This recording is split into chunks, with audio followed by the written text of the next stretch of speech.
was like on unemployment in this certification course that was 13 weeks. That was how long my unemployment was. And I had this fellowship at the end with this consulting firm for like a month and a half. And so at the end of that month and a half, it's like my unemployment was going to be up. So I needed to have a job. There was not like I had to do something. So last day, didn't have an offer. And I was sitting there like, what we gonna do, Sky Daddy? And by 6 o'clock, I had 2 offers. I had one from the consulting company, and then I had one from an ad tech company that I ended up working for. And ever since then, it's just kind of been a rocket ship ride.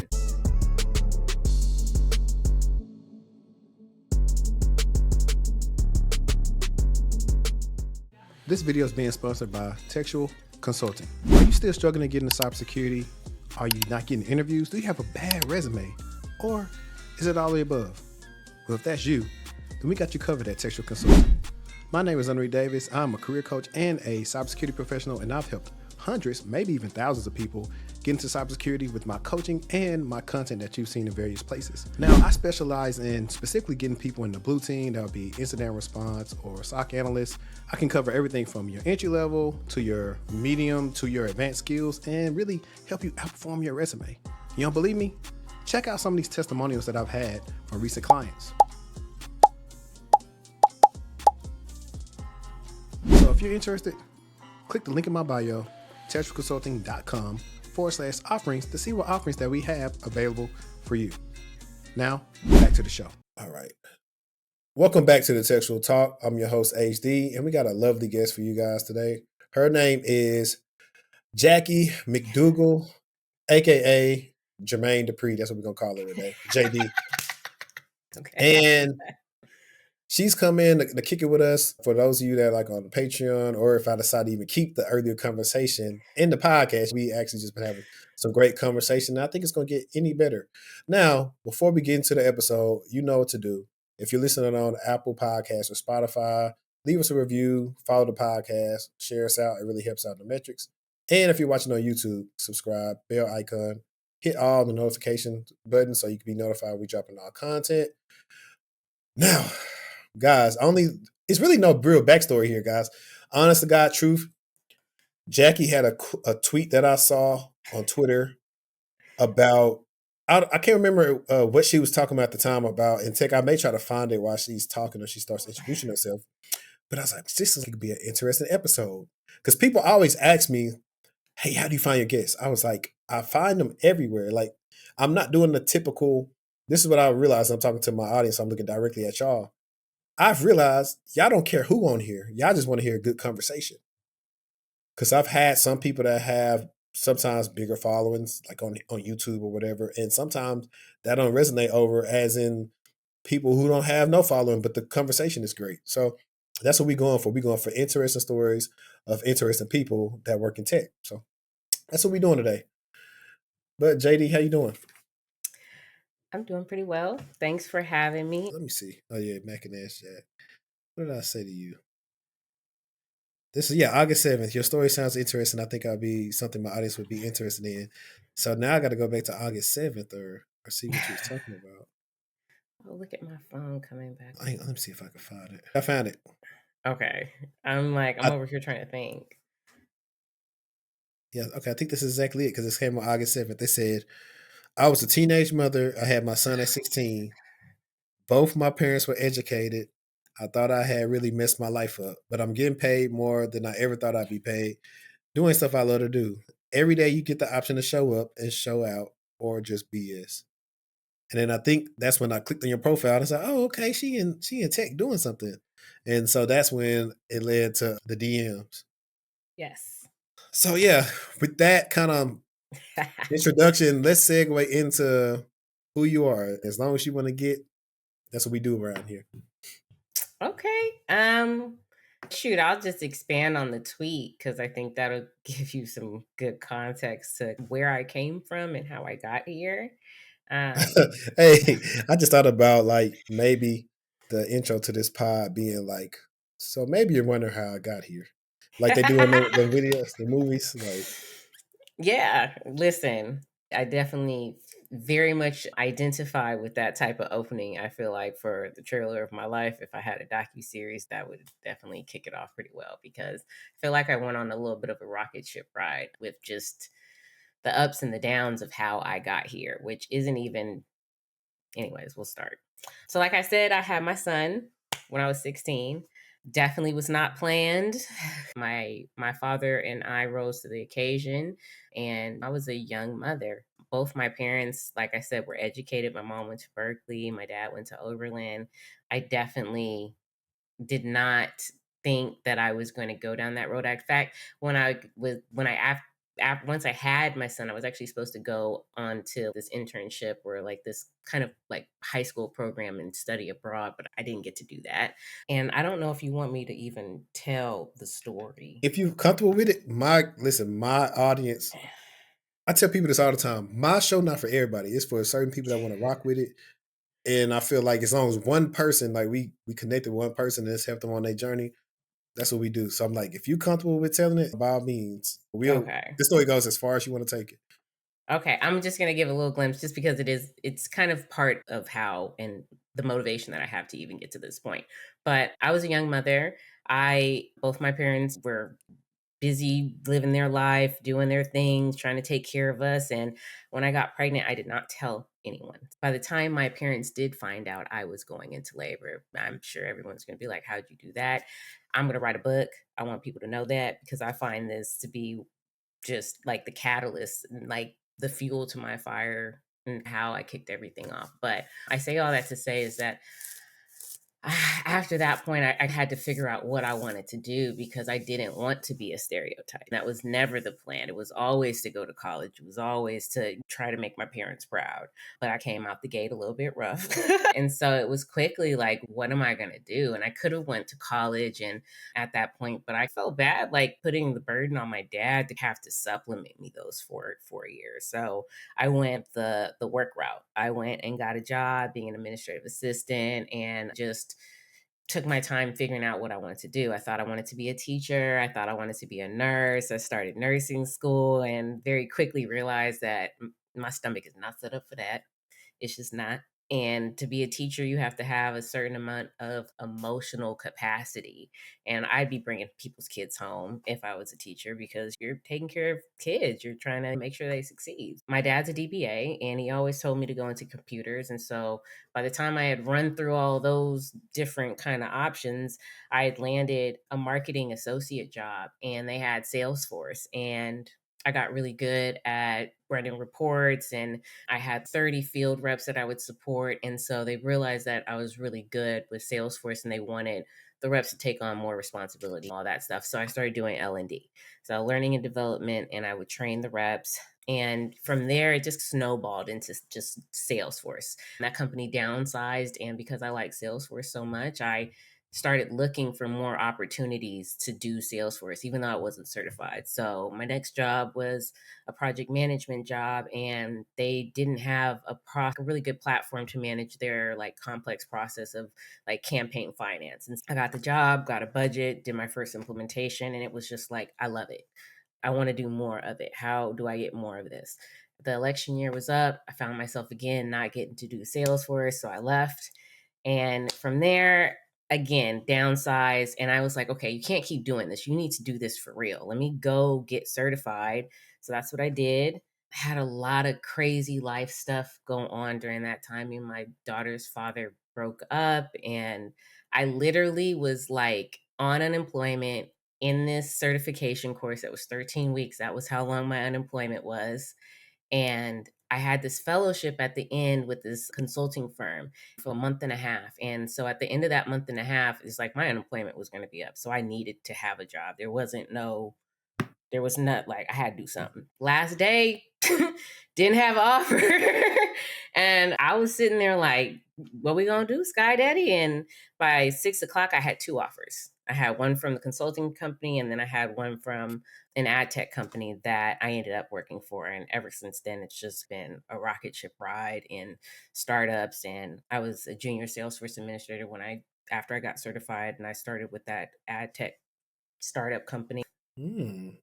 Yeah. Nice, nice. So we'll do this first for the listeners, for the watchers. It's been a minute since I've had somebody that's actually did what you do in Salesforce. Could you give them a simple explanation of what Salesforce is? Yeah. Salesforce is a CRM tool. And essentially, you can think about it like my old boss would compare it to a Google sheet. Think about it like that. You're just capturing data, but it's in a very nice UI. Think of it like an Amazon for business. You can type in, look for clients, look for deals. It's a database. And so Salesforce has many different clouds, different niche products, things like that that you can have specialties in. I'm certified in Sales Cloud, but I have experience across multiple clouds. And essentially, I manage their Salesforce instance. Anything that touches Salesforce integrations, it can be as simple as, hey, I need a new field, or it can be as complex as implementing new like lead to cash process. I get a little bit of everything. No one day is the same. I don't know if that kind of says enough because I think a lot of people wonder what we do. And it's really hard to explain because I'm also a BA and a PM. And then I also build in the system, and it can be something lighter. It could be code and flows and things like that to make the business work more efficiently. So it's an interesting position. Got it. We'll definitely get there. It seems like you had a lot of interesting things going on in your career. So I want to say, so you got into Salesforce roughly in 2017, right? Yes. Yes. I had been doing it since 2016. I just wasn't certified yet, but 2017, 2018 is when I got certified and I started really doing it. Okay. Now that's around the time I started my security career. I just remember 7 years ago was always 2017, so that's why I try to seem a little smart. But so I know we glossed over the Cliff Notes version of your story, but how I want to before we get into kind of like your professional life, I want to ask, how was it that probably like that high school kind of transition into maybe saying, "Hey, I want to go to school. I'm gonna do this and that." Like, how was that being a single parent so early on in life? Because I know it comes with its pitfalls of trying to figure out how I'm gonna do all these different things. I will say if I didn't have my dad and if I didn't see him working and like basically being the person I am now, I don't know how or if this would even be a thing. You know what I Hmm. mean? Coming out of high school, it was, I had my son in high school.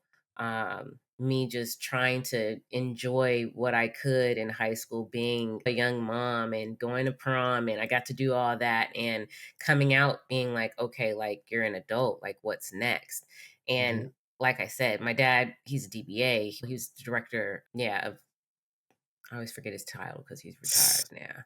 Is in my realm of work. I would see him up late. I see his light underneath his door. We always lived really pretty well when I was a kid. For him to be a single father, and so me being a single mother and seeing that I have this single father that is providing for us. We're living in the Hayward Hills, and it wasn't always that way. He went through some hard times too, but we almost had this very weird kind of kindred of a journey. Like it feels very A lot of parallel. Like parallels. yeah, so me seeing him as a single parent able to do this, even though he went to Overland and finished and stuff, and I didn't have that particular piece, I knew I still had it in me. So it's okay, how do I get to that point? And Mhm. so I wish I would have did the school route, but I went the work route. And I've talked to my brother about this. My brother went to 4 years of school. He has a degree in communications, and he always says that he wish he got the experience. And I always say I wish I got the degree. Those journeys they have their own things with them, and I think that it's aligned to whatever journey you need it to be. It just worked out, and this is the way I needed to go. And if I didn't see him doing it, I wouldn't have known it was possible, which is what I think I was tweeting about. Like, I could have just copped out and been like, oh, I got this kid and it's so hard. Or I could be like, no, I've seen someone do this. Let me figure it out. Fun question, real quick. I just thought about something. Okay. Like, if you were not going this route you are now, and you say, "Bam," let's say you don't know your dad is in tech. What job do you think you would have went that would have been like a career for you? And what you would think you You would have know, did? I Man, that's crazy you asked that now because I'm trying to think of what retirement would look like and what like I want to do then. So, but no, you know what? If that wasn't it and it was something else, I want to help people. I've always wanted to help people, which is why it was either like medical or education. But Okay. also, I'm not going to hold y'all. I know that I like what I like. So, education does not pay as much. Yeah, I say I probably You say know at the what I school mean? level. I think the people who go consult for school districts and all those stuff, they the ones that get the bread. Yeah. So I probably would have chose medical just because I like to feel like I'm doing something. I want to Mhm. see the results of what I'm doing every day. So I So probably would would you have have been like been a like nurse or something or a a nurse counselor? practitioner, probably something like Really? that. You Yeah. wouldn't have been able to tell you nothing. You can't tell a nurse with a good job. Nothing. Listen, Anna Maybe. mama, you're not gonna be able to tell me too much or anything. I can't be wrong. I'm a mom Uh-huh. and a nurse. I know. Nah. But listening to you talk about your dad, seems like you got the utmost respect for him. That just it seems, and I know we talked about this before the call, and I can't remember if you even said it earlier because I was looking at some other notes.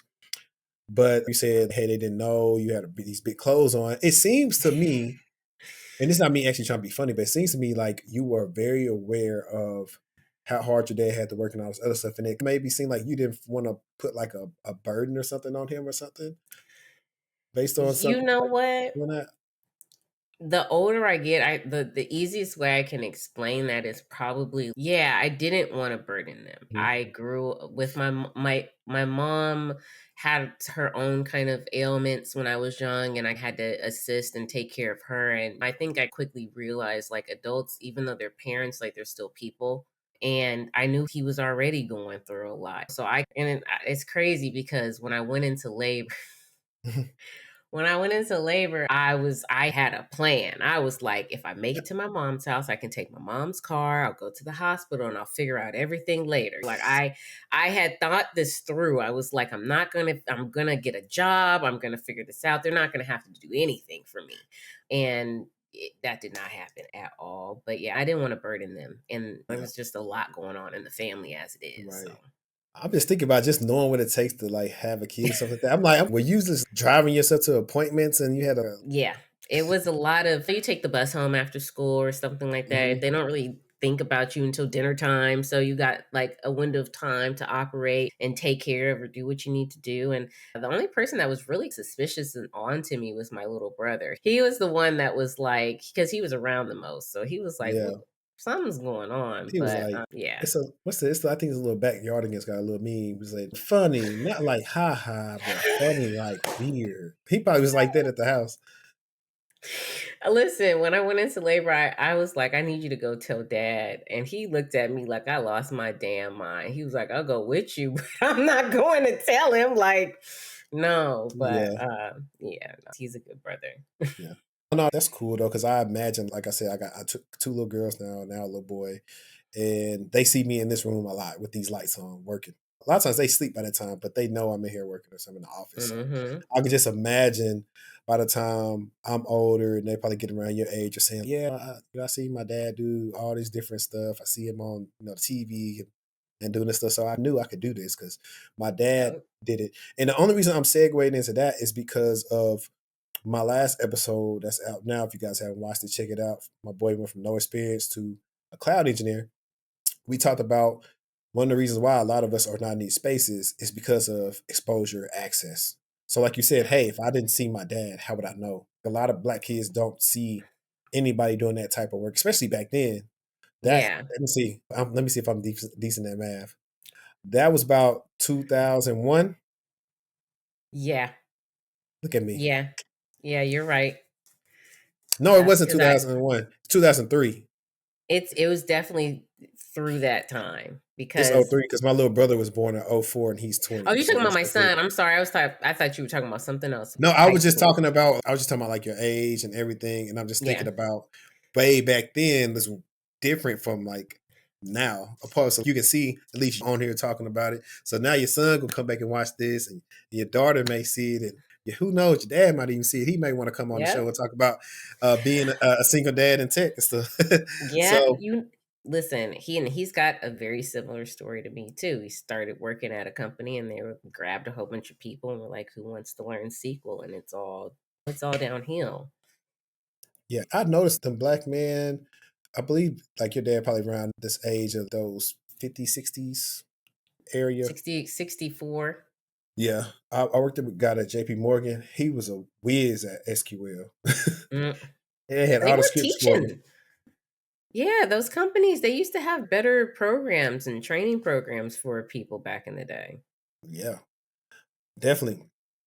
But I know we was on memory lane.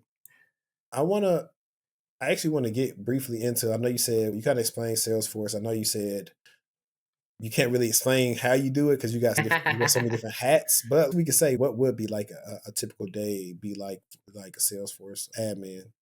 Yeah. Or for you. Typical We'll say for you. typical day. So I it depends on the size of your org. I have about 300 15 users right now, but I have a pretty heavy tech stack. So my day-to-day changes, manage I'm in a 2-week sprint. Every 2 weeks I pull in projects and we get them prioritized with the business to make sure that it's aligned with the most important things that need to get done. Those are usually bigger projects that take about 2 to 3 weeks or longer to finish, and then work on those for the next 2 weeks. But also, just it could be someone that's locked out, it could be anywhere from a help desk kind of issue to a user's experiencing an error with something because there's a bug, or maybe there is a new release that came out and we didn't update something, so we need to fix that. It literally could be that something in the tech stack, that there's an emergency because there's some sort of data breach. Like, my day to day can look so different depending on what's going on because of the type of information that's being stored in Salesforce. It's pretty important to the business because everything is pumped into Salesforce. So it could be an integration, it could be a user issue, it could be a report request, which I'm just remembering the head of security asked me for a report and I did not get it to him. Or it could be a new integration. So it really depends. And that's part of the reason why I like my job. Every day I have to do something with user management because people are onboarding, offboarding. I try to automate a lot of the things that I have to do repetitively because what's the point of me managing it if I can't do it like that? But it's a whole system. I'm managing a lot of different objects, people's access to it, and outside external platforms that touch it as well. And it goes from projects to smaller change requests. Okay, look at you talking about 2 week sprints. Yeah, I never would have thought that. I definitely thought I wanted to be a nurse. So to be here in this space is surreal. But I like to tell people because I really eventually I want to give back, especially to young women who have kids, because the way that it changed my life to be able to go from making $50,000 to making like over $100,000, and just understanding that technically, like, you can be in a certain space, and if you have really good soft skills like that, this is the kind of position that you can excel in. And it's crazy, and I just don't think people know that.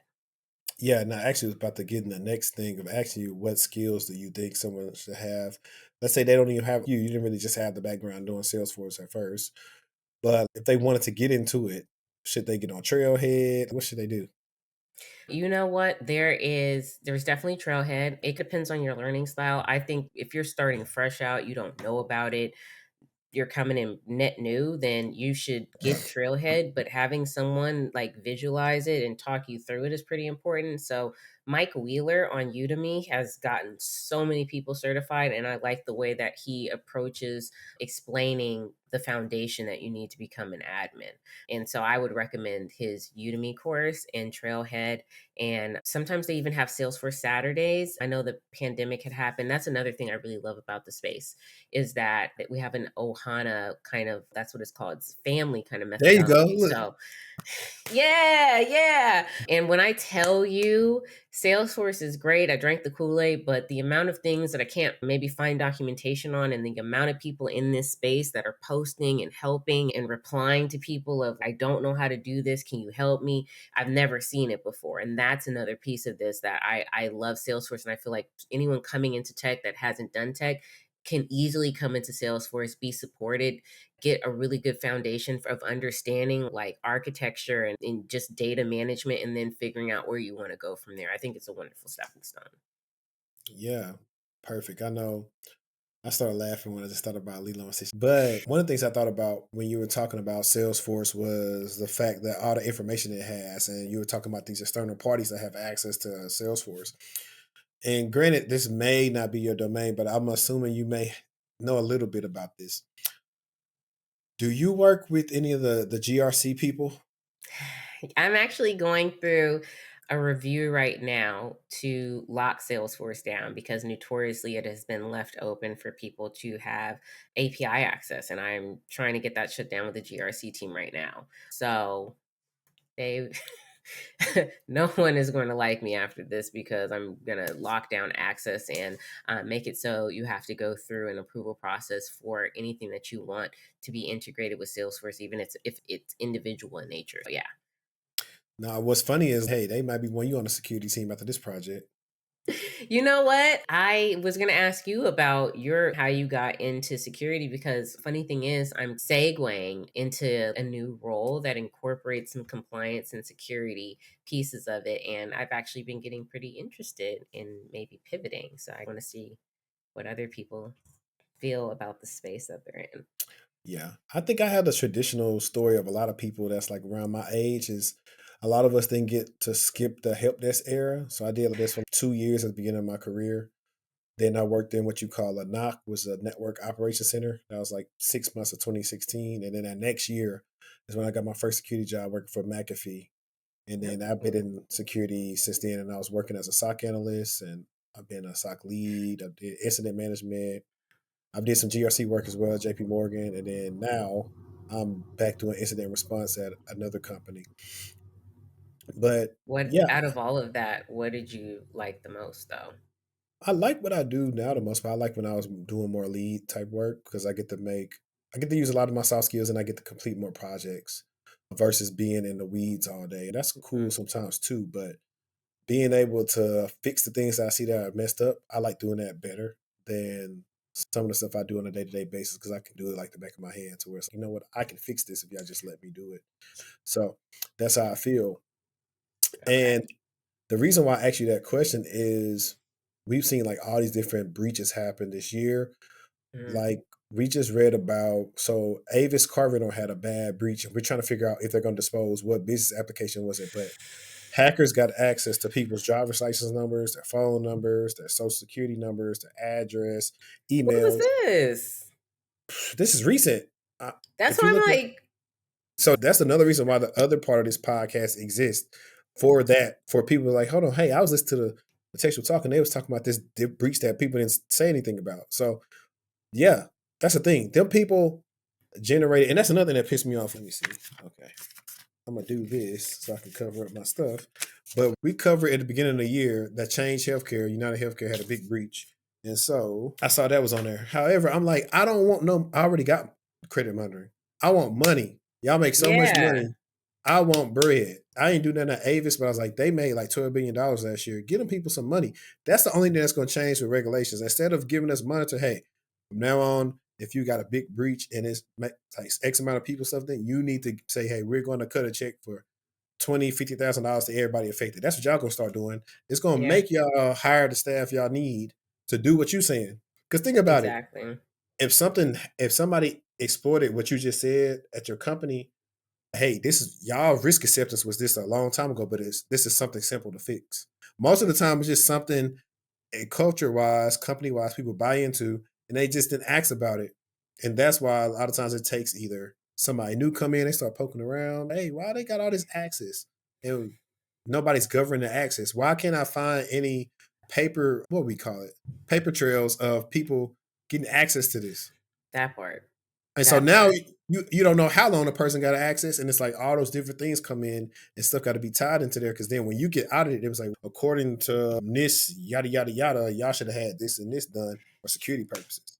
And let me take it a step further because I'm not going to get too conspiracy theory right now, but like the amount of jobs that could be created if we did have regulation like that, the amount of like committees that could be set up, like to employ people to check these things out, to keep them accountable, like stimulating but of course we don't have that because the companies like the oversight just isn't there. And if it is there, I feel like it's not unbiased. You know what I mean? So they're Hmm. not really doing what they need to do. It doesn't make sense to me that they even get away with stuff like this without doing what you're saying. So, I mean, Yeah, it's truly ridiculous because outside of working, I also help people get into the field, and so you'll have these people that are studying, they want to get in the field, but then they can't because of these lofty expectations that certain companies have for them to get in. Yet the people that work there are pretty much trash. A lot of people that yep, work there are trash. They just got the job because they was there at a certain time. they Said knew that somebody. right, and I've said that so many times, and they ain't us. No. Oh, no. The No. misconception they'll try to paint like black people not working, whatever. I will tell you, she will tell you, the people you're gonna run into that sorry that's not doing work is not us. Most of us who It's did not. get our jobs had to work so hard just to get it. We rarely just got a handout and say you can work for us. That we're always overachieving and yet still held to a different standard than the slackers. I could tell you stories for days. It doesn't Listen, even make sense. trust It me, I doesn't even know. make sense. And it's so audacious and in your face. It definitely is. You'll just be peeping game. Okay. You Yeah. know, Yeah. I mess up That's World War III, but when they do it, they don't even say nothing. yeah, that's part of the reason why I'm realigning myself currently, because you really have to work for a company. If you're going to have these high expectations in tech and you're really going to give your all to a company in that kind of expected way, I need to be aligned with your morals, and you got to treat me the right way. I just can't do that anymore. I refuse. I'll work for myself before I do that again. You already got the sauce to do it. I don't know what you're waiting on. So, what actual, I forget, because I know we briefly talked about it. This was about a month ago. What industry do you work in? Like, for as, I Currently, guess, a company what industry are they in? oh, and so this I'll have to give you more information offline. But I'm in the BI space, so business intelligence. Think Tableau kind of Okay. world. Yeah. Okay, cool. Check you out. Do you know Yeah. how to use Tableau? You know what? Tableau was never my favorite. The company that I'm with, I've given myself a crash course, which is that's how good the product is, and it's really dope. It's really dope being able to manipulate data like that. And that's the one thing I will say about Salesforce. That's I have a love hate, more love than hate, but the areas that I find being frustrated with Salesforce is in the reporting, certain things like that where you're restricted, and having a good visualization tool where you can stitch data Right. together and show it is it's just kind of dope. So I like the BI space. Right. And that's the reason why, of course, Splunk can operate as a SIM, security incident event management tool. But they also, people love it because you can throw data at it and you can pretty much manipulate it and make custom reports of everything. Because it's, Oh, I didn't know that. yeah, so Splunk is built off of, I guess it's built a little bit off of SQL, but their language is called SPL. But when you start looking at the search language, it's similar, just SQL and KQL are very similar. So that's a lot of reasons why companies will go get Splunk because of that reporting feature and all the different stuff to do with it. Like when I started working in the NOC, we had, at the time I didn't even know it, but I was working in the PCI space, and we had these dashboards that track different transactions, and if they went or something messed up for a certain company and they went wrong, that's when we were like kind of like it'd be an incident or something's going on. But we had these big Splunk dashboards that showcase that Hmm. right on the wall, and every time they come through and show people, yeah, I'm gonna have to look into that. So along with security, I was trying to do a little bit more into data. So I need to expand. I not like I've hit a plateau or anything, but I feel like it's kind of time to like add a little bit more to the dinner, to the yeah. sauce. You laugh You like do that every so often? Oh, what? Who? Machiavelli. Damn, Tupac? You call it Tupac? I don't No, know. Wait, are we on the I, same I didn't. page? I didn't Am I say. old? Nah, I think you and her may be the same age. Not Who's Machiavelli. that? On TikTok, See, her name is Machiavelli. I don't get on TikTok. Ah, I think I'm she from. I'm Me and you talked about this. I think when we first met. I think no. I swear I think I brought up either you sound like her a little bit or whatever. But no, that laugh, she do that same laugh on her TikToks. Now I'm gonna have to look. I'm slowly getting into TikTok. I That's been like the last social media that I'm trying to like have going on my phone. But I'm probably putting out some content too. So I'll check her out because now I'm curious what my laugh sounds like. No, it's cool. Thanks. It's funny. It's entertaining. But you're pivoting. You're working on GRC projects, and it seems like you got a lot of tools. Like you are that whole quote that says I want to say it's a master. Oh, like a jack of all trades. Yeah, a jack of all trades is Yeah. better than a master of none. No, ain't it It's like that?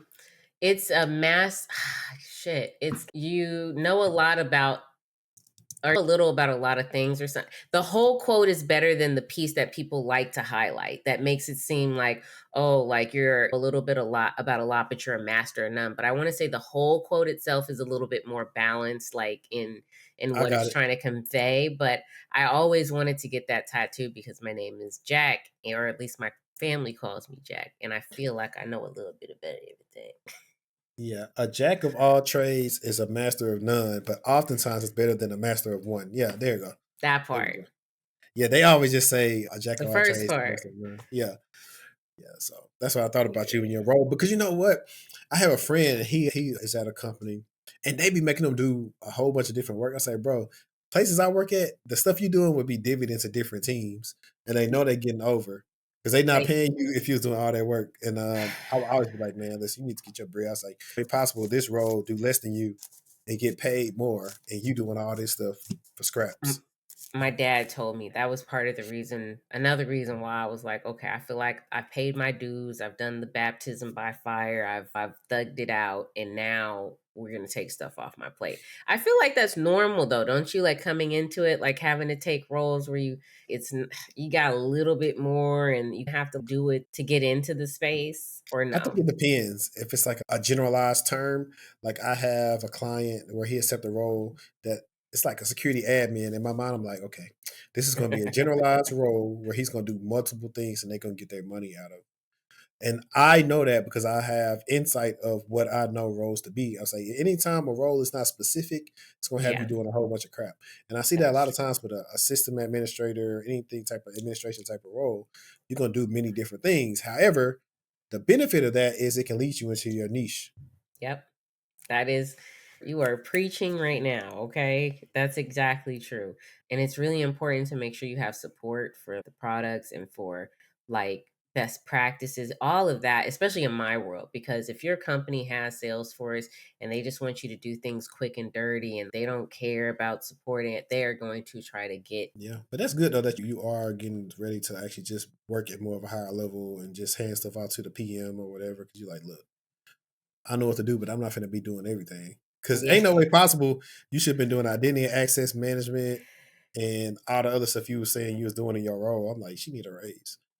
Listen, and the craziest thing is, and this is what kind of sent me, I will give you 150%. I try to do 2 years at every company, like really have a solid resume and not just jump around. But it was when one of our team members was offboarded and they had me absorb his duties, didn't tell anyone that I was doing it, let people just bombard me with requests, didn't set any type of boundaries, didn't support me in it, and then moved that role, gave it to someone else on the team that manager had hired, like directly, like just was making decisions and announced it, was like, y'all give him time to adjust. And I was like, oh, is that the game we're playing? Like, okay. And that's when I realized, yeah, no, we can't do this. We can't. They are very audacious. Let's say that. Yeah, they'll only like most places. I got a friend. He just finished up leaving Ernst and Young, and he's working somewhere else. And I know he wanted to say a lot every time we would be on the show, but he's on his tongue. I'm like, company's gonna know who to play with and who not to play with. One or two things That gonna happen. part. You're gonna set that boundary and they ain't gonna play with you like that, or they gonna just try to get you out of there. Like either one will happen, but it's nah, you're not gonna abuse and use me up just because I work for you, or I should be happy that I work for you. Because that's the other thing is, oh yeah, you should be happy you work for us, Mm-hmm. especially if it's a company that's been around for years and their name is illustrious. they'll feel like you should be so happy and honored you should work for them, which, like, I'm glad you give me a job, but this is a two-way relationship. I Yeah. perform a service for you, you pay me. It's not all one way. And that's what people don't understand. And they also don't understand that if you want to keep great employees, treat them right. If you're gonna say, okay, Yep. you're gonna absorb this, hey, you know what? We need to talk to HR about raising your money up because your responsibility has changed. This Yeah. level of scope of work you're doing has changed. But if they don't do that and they think, oh, you're just supposed to do it because we tell you to, that's not gonna fly. Especially with people who are still young enough to be like, okay, I got you. Watch this. I'm still gonna do my job, but you're not gonna see it coming when I be gone. It's gonna be coming in a dire time, and you're gonna be mad, and you can take it. We should take care of them. Listen, and when I tell you, it's very important to interview back. That's what I will say, because in this most recent kind of journey of looking for a new role, I am glad that I took the time that I did, because I found a company that was very aligned with the kind of support and collaborative culture I want to work in. And you do not have to accept anything. You just don't. I want to say, when I was first looking to leave my old company before I came and was working for the company that I'm about to leave now, I had already crest over 100,000, and I was interviewing with this company that wanted me, and they were like, "Oh, we'll pay you like 160,000." I'm like, "What?" But on the call, it was red flags everywhere. It wasn't diverse. It wasn't collaborative. It was going to be a very kind of tight role where I was going to be held to certain KPIs, and I could just tell it wasn't aligned with me. And even though that was a lot of money, I turned it down. And I guarantee you, what's not for you, don't just take it to do it. Take your time, because you'll always get what you deserve if you take your time. No, I agree, and I'm glad that you put a number out there. I have a video that's been circulating and blowing up. I did. It's almost 2 years old. I did it when I quit the last company, and I didn't make it to after I've been working at the current company for a while. And it's like I quit my 175K job, whatever. And people are being so nosy. Oh, what's the company name? Was that all bonus or was that base or whatever? What it doesn't matter. I guess to some people it matter. Like I told some people I guess the base amount or whatever in the comments. But the thing is, now people watching this, some people are gonna say, I would have took it. Like it's the money, a job's a job. Then there are the people that say, hey, I need to be able to make what I want to make, but also what I'm doing. Yep. And so I posted a comment from the video the other day on my story. A dude said, before even watching the video, you crashing out. I was like, how am I crashing out, sir? And his next comment was like, you say, you know what? I watched the whole video and you taught me a valuable lesson. Thank you. I'm just like, all you gotta do is watch it. I swear, like, of course it's meant for you to click on, but I was like, you can't say and just hate on the video without watching it. That's what like a lot of people do in the comments. Like Yeah. they get up in arms about the title, but I'm like, I did it so you'll watch it. I was like, of course you may not agree with everything I say, which I don't expect you to, but it is what it is. But the people that know is, hey, if you're taking it just for this, and you Yeah. don't like it. So let's say you did take the job that you didn't like with the red flags. It might have prevented you from being able to make 350 for 100,000. That part. And people don't see that part. And that's why I was like, if I feel like a job wasn't contributing to what I need to do for the rest of my career, then I don't care what I'm getting paid. It's probably going to plateau me. Because you Yep. also get sometimes if you stay in the role too long, you don't learn, you go in Yep. handcuffs. Now it gets super hard to leave when you're interviewing. It gets tough. How was I say this? You're experiencing your field, I'm experiencing my field. There's no problem pretty much getting interviews as a No. person who's been in a decade into their career. I would assume that's the same way for you. It's and at different times it speeds up or speeds down, but it's never been a problem at this point. Yeah, because I always tell people, I say, it's cool, but the market ain't as bad for people with experience. It's worse for entry level, mid level people because of that's who they're all competing with. But I was like, a lot of Yeah. jobs still don't have senior principal and above people to do the jobs. That's why those people are still winning right now. A Yep. lot of us, and I don't know how long you've been on Twitter. I don't know if you actually been involved in Black Tech Twitter over the last 3, 4 years, but there were the subset of us who've been here for a while. We used to try to tell people, hey, just be careful. and look for the red flags and stop listening to some of these people who just got in because Yep. they generally don't have enough experience to tell you some things yet. Yep. And a lot of them had to learn the hard way because we got called haters and all this other stuff. Like, what a we benefit we got to hate on y'all. I'm not the type to get mad at somebody. Matter of fact, I help people not have to do help desk so they can go straight into a security role. I'm not the type of person. No, keep going. I was gonna No, say I was just saying. something. I'm saying I'm not that type of person. There are people that are like that. That's what prevented a person like me having more qualifications than some people not being able to get in years ago because it was gate kept from me. But I'm not going to gate keep it from you because I know how important diversity is on a team, especially with security. Yeah. People just pay attention to people's backgrounds, but not only your background, but your personal background shapes on how you view things at that job from a security wise. And that's why having a diverse team actually benefits a lot of companies. And the companies with a good diverse team most of the time tend not to have the breaches and everything else because there's just certain things that other people don't really pay attention to. Like some people Exactly. maybe they probably will stay home and don't lock their door. Or they're the type of people I'm pretty sure black people was the people that worked at a company and said, hey, we should make something in cars to let you know when something is sitting in the seat or when it's left in it. Because a lot of these people is leaving their kids in the cars and they dying.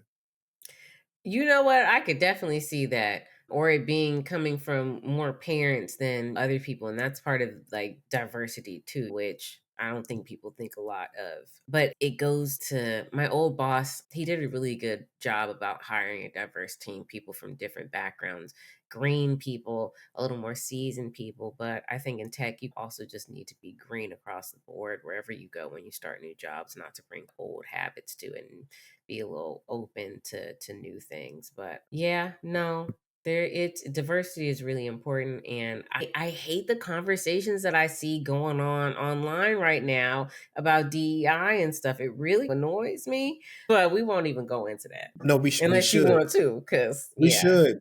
My latest episode, and it's comes from a snippet of something in the episode where like the title is DEI is the new N word. And it came from something from I like LinkedIn. that. And it's actually a pretty good episode. But I need to watch no, that one.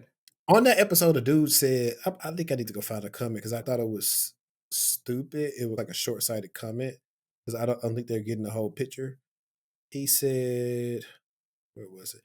DEI is basically saying there's too many white folks. That's just my opinion, which I think is short sighted because I don't think it, when you say it's like that, you try to lump it in with being Yeah. like affirmative action, and DEI is not affirmative action. Yeah.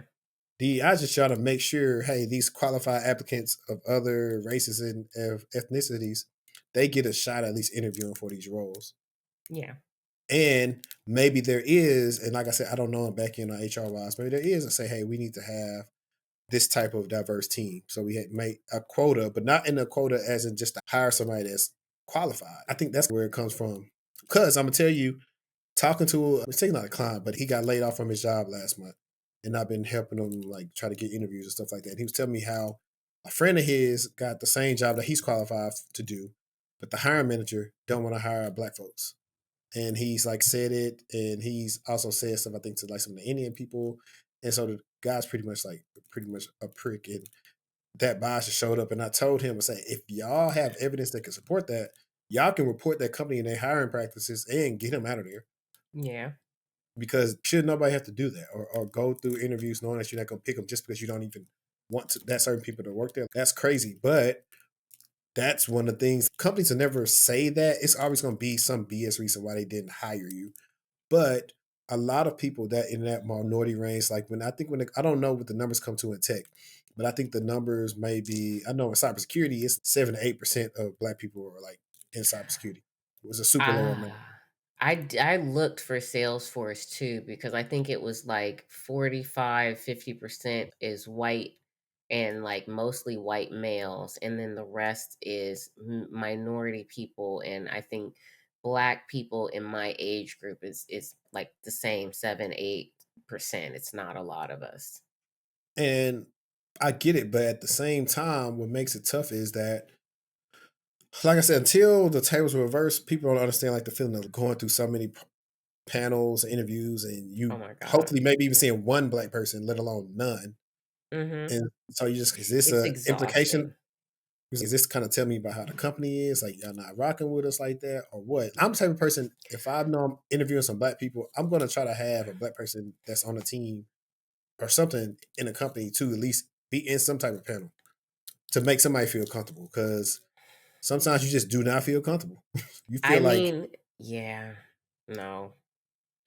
You're right. I was just thinking because, like, currently, the company that I interviewed, there was no one diverse on the panel. But because I think everybody was aligned with the mission of the company, I didn't feel like I couldn't say yes to this offer. I felt like yeah, I would be okay. But the company that I was talking about, like, out the gate when I was looking to leave my, like, other company, the panelists, it was not the same vibe. It was very clear, like, you guys don't have enough diversity in the culture of your company, and I can feel it in the interview, and I'm not rocking with that. So there's different in it. I was going to ask you that if you feel like the more time that you have in this realm, that the easier it is for you to go into those spaces when it isn't diverse, as long as like the culture feels welcoming. Because I'm getting there now, where it's like when I first started off, imposter syndrome was real. I needed to see people that look like me hmm, because it was you coming into tech and imposter syndrome, that's not a joke, sitting in those rooms with those people. So I'm just curious how you felt about it. Now I feel like it's hit or miss. Like it comes sometimes for sure, but I'm more comfortable if I were to walk in a room and not see a lot of me and be okay. yeah. I think it's both. It's like a mix of, because like when you have diversity, then you have people at the top that cares about the people there, or certain holidays they may care about, or different things, or knowing, hey, these people may be dealing with this, so we need to probably set up this ERG group or whatever. Mm, All these different things that they try to set up to like help people out. Like even the current place I'm at, my year one, I went to a conference, people that's a certain level at the company in Florida, and it was pretty cool. First best experience I probably like ever had just at a company, because it was pretty interesting. yay. And like even at the top of the org is a black woman, so that was a shocker to me. Because that's what I always look at. I always look at, if if I'm gonna stay somewhere long, what's the org chart? Does a person like me have a chance of moving up?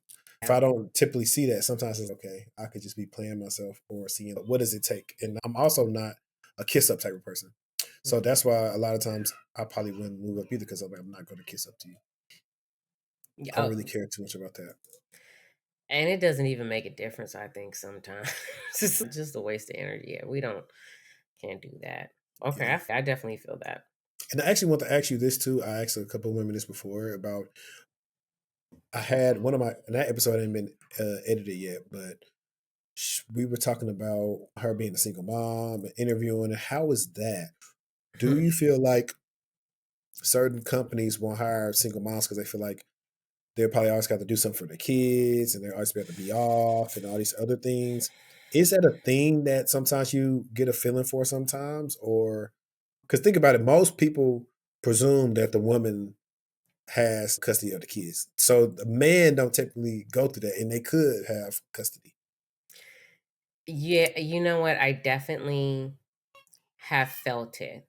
I want to say someone's even asked me in early interviews before I really was in tech of, do you have, are you going to be able to do this job because you're a mom? And I was like, yeah, I have support, I have family and stuff like that. And then I started baking that into my interviewing of letting people know I was a mom, but that I had support. And I like thinking about it now, it's like, when did that happen? But like, I would just start saying it because I just would start assuming that people would think I couldn't do the job or that it would take away. And I think I'm pretty balanced, like, of being able to see both sides. I think I read something of the amount of time that, yeah, we do have to take away, like, to go tend to children, but, like, the kind of, like, work personality I have, I work into the night. I saw my dad do that. So it's, I'll go handle my kids, get dinner, and then be up till 2 o'clock in the morning doing the work because I'm like, that's how I am about what the things that I commit to.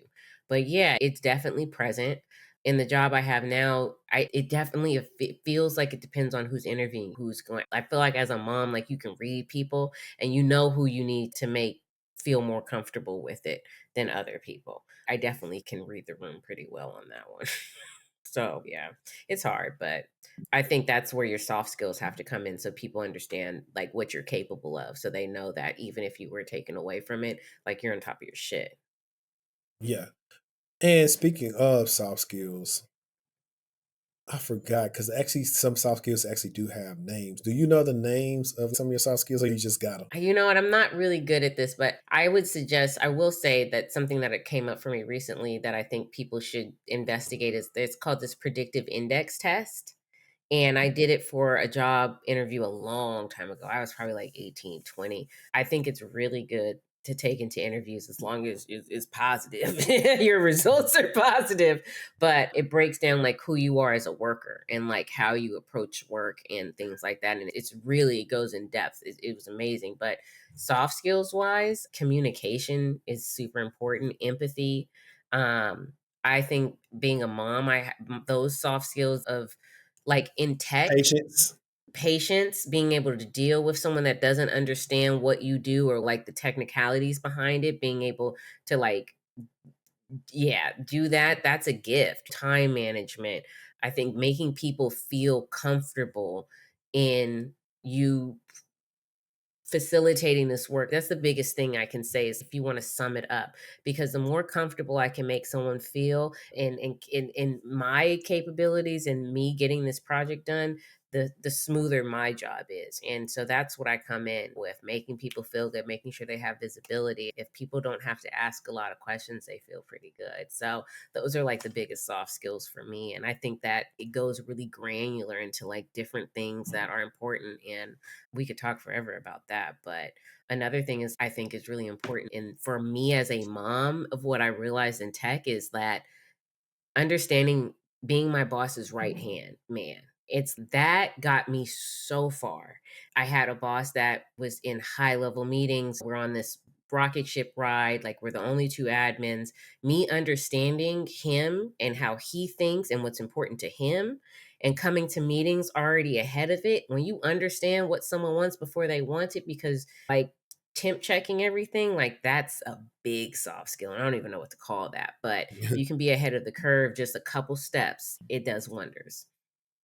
Yeah. While you were talking, I found like some of the soft skills were like adaptability, critical thinking, leadership, problem solving, patience, dependability, organization, enthusiasm, giving feedback, interpersonal skills, decision making, emotional intelligence. That's one I always bring up in interviews. Teamwork, creativity, listening. So yeah, you're right. You're right on it. And I think for most people, they just need to figure out like how they apply those things. Or what I tell people is I don't like when people list these in the skills section because like we need these for technical skills. I was like, we can show these soft skills in our bullets on our work experience, or you can showcase them during the interview. That's how I typically Yes. tell people we can do with these soft skills. So we don't want to waste space because people not looking for the team player and the problem solver. Show how you solve the problem in one of your bullets versus telling us. Like show and not tell. No, that it goes such a long way when you have a good story and you can walk someone through how you solved it and they can see that enthusiasm. Enthusiasm is big when people know that you're excited about what you do because they know that you're going to try your best. Like it goes, it's a big one for me. Mhm. Yeah. It's Mm. giving excited. Yeah. So I wanted to ask you this. What are like a couple things that you thought I would have asked you that I didn't ask you? Hmm. Like of the kinds of like projects that I do, I figured we would definitely go into day to day, but like maybe some of the bigger impacts that I have to the business, hard it is to become an admin, maybe. Yeah, you know Um, what? Let's because you made it seem easy. So I was like, ah, it's probably easy for her. Let's talk about that then. Let's talk about is it hard to become an admin based on nobody with no experience? That 'cause I guess I should have followed up on that when I asked about how to get into Salesforce. because I used Salesforce and I thought it was cool, I think that's why it was a little bit easier for me. But I think anyone can, as long as they can understand the foundation of what it is, Hmm. that it's like this big kind of master Excel sheet of a company's data and that you get to build declaratively. It's not you coding. You can code, but it's a lot of clicks, and it's just you understanding how the system works. And if you can understand the foundation of how the system works and stay up to date on all the features and the things that are changing. That's like the baseline of being an admin, is understanding the product and how to leverage it for your business. So you have a B2B business, a company selling a SaaS product to other businesses. You want to know who those companies are, who we contact there, all of our deals, are we billing them? All of that lives in Salesforce. And then you're just building out processes. So I think it's hard for me to conceptualize for people sometimes because I've just been doing it so long, but it's not hard to learn.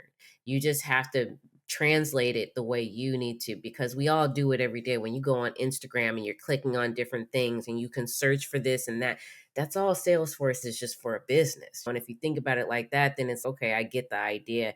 Now you just need to understand how everything talks to each other. And it's so big that you can never really learn anything, which like everything. That's why we have the Ohana community and everyone tries to take care of each other. There's 3 releases every year. So new things come out. Once you get certified, you have a tiny test that you have to like make sure that you stay up to date with the key features that have been released. It's not hard. But essentially I don't think it's hard for most people. I think that they just have to really want to understand it, and find a class that works for them. Taking the test, I think you just need to get like a 60% or 65%. And once you pass that, getting some experience out the gate, that's probably the hardest thing. And I think we already talked about that. Okay. And then I guess the next one will be, what type of projects should they try to have on their resume to showcase their understanding or knowledge level of Salesforce? You know what? I think right now it's about like data and how you handle it and how you interpret it and how you're going to scale the business, understanding like those kinds of things, like in getting let's see, I got my brother certified. Well, I didn't get him certified. He got himself certified. But you can be a junior administrator. Junior administrator jobs are few and far between, but when they're out there, you can do it. Another good way to get into the space is going into sales operations. If you learn sales operations for any business, you can translate that into being a Salesforce administrator, because ultimately we usually fall underneath revenue or sales or underneath like the board or something, depending on how it's always about the money. So if you understand sales ops and if you can manage that, you can definitely transition into being a Salesforce administrator. I think that is the best way in my mind of how someone that doesn't have any experience can do it. And you can be an administrative assistant, you get into being a sales associate, go into sales operations. Now you get your administrator license and you can start taking those kind of Salesforce jobs. Cool. So I guess the next question is obviously obvious. Are you taking any mentees right now? You know what? I was on the board for the organization that I went through to get certified, and it was something that I really enjoyed doing. I was a Salesforce trainer. I've been trying to get back into it. So this was like my kickoff of getting back into the give back space.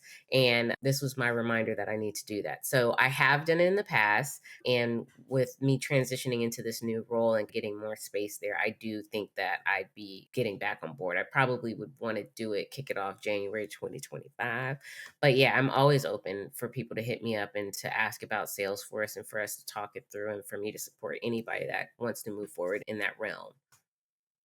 Got it. So people, you can reach out about Salesforce. My guys, keep it about Salesforce. All the extra stuff, leave Yeah. it. No, they be extra for real. They really do be trying to find y'all from this show. I Is might that have to how start that charging. works?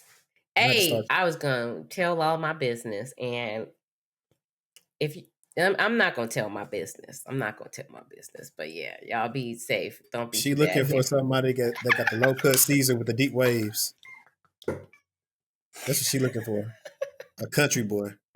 I am. Okay, there you go. That one resonates. I'll take that. And if your status ain't hood, she ain't looking for a man to be street. If you're looking for me, she need a soldier that's gonna take care of me. Thank you for that laugh, because I needed that quite a bit. But yeah, y'all be safe in them DMs. Just be safe. Yeah, man. Don't be listening to Gotti, because Gotti told me to go down the DMs, which he does. She's treating Angela pretty good. Yeah, I think she'd be doing too much, but that's just She's. me. I don't want to hate her. She's just a little corny. hate her. I know she's making money from the stuff, but it just seemed like it's lame. The Cheeto incident, I don't endorse it at all. I'm a girl's girl. We see. We just told them to be mindful on Twitter, but where can they follow you at? I am on Twitter. My page is down. It's locked right now on Twitter and Instagram because we are in the interviewing process. We got to keep my tweets under wraps just until we get through the background process. That's just like how I like to play it. But I do have a Twitter, I do have an Instagram, and I am on LinkedIn. I will be more on TikTok. I'm going to be working on some Salesforce related posts there. But yeah, that's me right now. Perfect, perfect. And so, guys, this is what I plan to do, and Jackie doesn't even know this yet. But I'm planning to do probably like a live stream. I don't know when, but we'll probably make it about Salesforce. That way we can Yay! do a Q&A. So I don't know if you know who Kim Barnes is, but That name sounds very familiar. yeah, she's really good at Salesforce too. So I'm thinking about maybe having a couple of y'all on there because that's not my Okay. forte. I would just host it and just have the people come through. That way they can learn about Salesforce and also expand your brand some. This is my formal invite. Yeah, it is. And watch how many people watch this afterwards. You're like, the DMs won't stop. But that's cool. But for y'all that tune in, I appreciate y'all for always rocking with me and keep up with us. Get on the Patreon, support the channel. Got some big things in store. Y'all gonna be seeing like some more great content coming up your way. But like I always say, until next time, let's stay textual and we out. Peace.